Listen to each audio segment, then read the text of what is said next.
Assalamualaikum warahmatullahi wabarakatuh. Alhamdulillahi robbil alamin.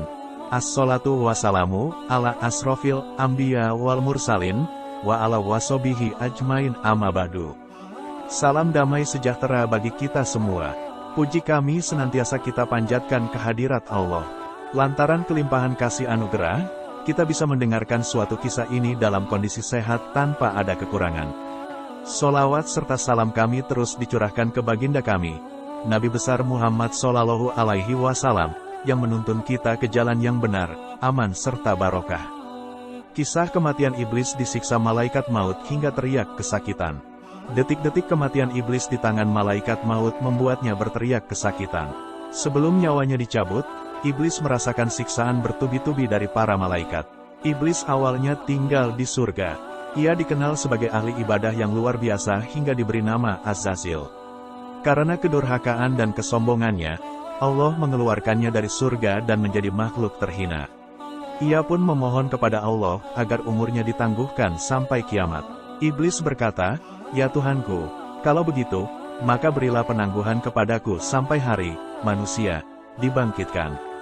Quran Surat Al-Hijr ayat 36. Permohonan iblis itu dikabulkan Allah dan ia hidup sampai akhir zaman hingga tiupan sangkakala membangkitkan manusia dari kubur. Berikut detik-detik kematian iblis di tangan malaikat maut. Kisah ini dikutip dari kitab Daqaiq Al-Ahbar fi Zikri Al-Jannah wa An-Nar karya Imam Abdurrahman As-Suyuti. Diceritakan, detik-detik kematian iblis laknatullah alaih terjadi saat hari kiamat tiba. Dunia saat itu tidak terisi lagi oleh manusia, jin, maupun setan.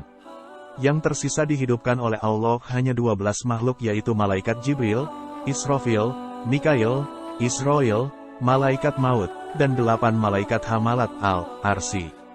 Kemudian Allah berkata, "Hai Israel, malaikat maut, sesungguhnya aku telah menciptakan para malaikat pembantu untukmu yang banyaknya sama dengan banyaknya makhluk-makhluk awal dan akhir. Aku juga telah memberimu kekuatan seluruh penduduk langit dan bumi. Kini, aku titahkan kemurkaanku untukmu. Turunlah dengan atas nama kemurkaanku dan siksaanku dan temuilah iblis.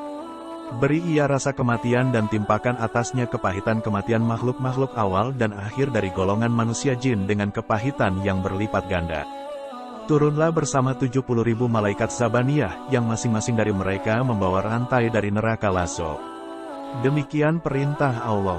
Setelah itu, malaikat maut memanggil malaikat Malik dan memerintahnya membukakan pintu-pintu neraka. Setelah mendapatkan titah dari Allah, malaikat maut turun dengan wujud mengerikan. Andaikan seluruh penduduk langit dan bumi melihatnya, niscaya mereka langsung mati. Ia akhirnya sampai di hadapan iblis. Malaikat maut menangkap dan menawannya. Tiba-tiba iblis berteriak keras dengan teriakan yang andaikan seluruh penduduk langit dan bumi mendengarnya niscaya mereka langsung mati. Malaikat maut berkata kepada iblis, "Hai makhluk yang menjijikkan, berapa lama usia kamu hidup? Berapa lama waktu yang kamu gunakan untuk menyesatkan makhluk?" Mendengar itu, iblis melepaskan diri dan lari ke bumi timur, tetapi tiba-tiba malaikat maut telah berada di sampingnya. Ia berlari ke bumi barat, tetapi lagi-lagi malaikat maut telah berada di sampingnya. Tak henti-hentinya iblis melarikan diri, tetapi malaikat maut tetap berada di sampingnya.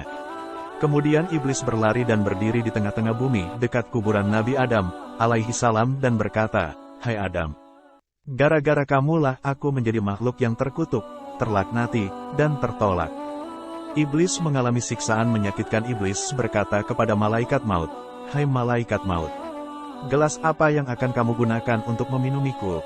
Siksaan apa yang akan kamu timpakan atasku saat mencabut ruhku?" Malaikat maut menjawab, "Dengan gelas dari neraka Lazo dan Sair."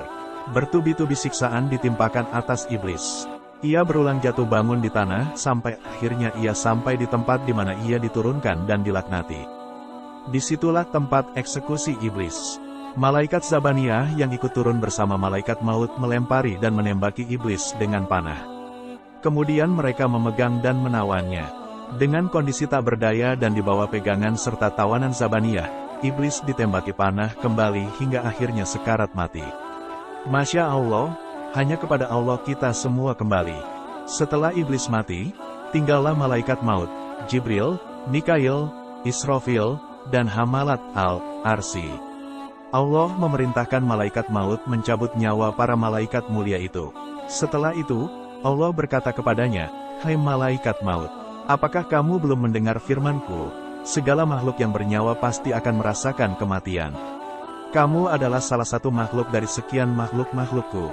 Kini, matilah kamu." Akhirnya malaikat maut mencabut nyawanya sendiri. Hanya Allah lah yang kekal abadi. Semoga kisah ini menambah keimanan kita kepada hari akhir dan menyiapkan bekal sebelum datangnya kematian. Wallahu a'lam. Demikian kiranya yang bisa saya sampaikan, kurang lebihnya saya mohon maaf jika ada salah kata yang terucap, dan atas perhatiannya saya ucapkan terima kasih yang sebesar-besarnya. Akhir kata, saya ucapkan wassalamualaikum warahmatullahi wabarakatuh.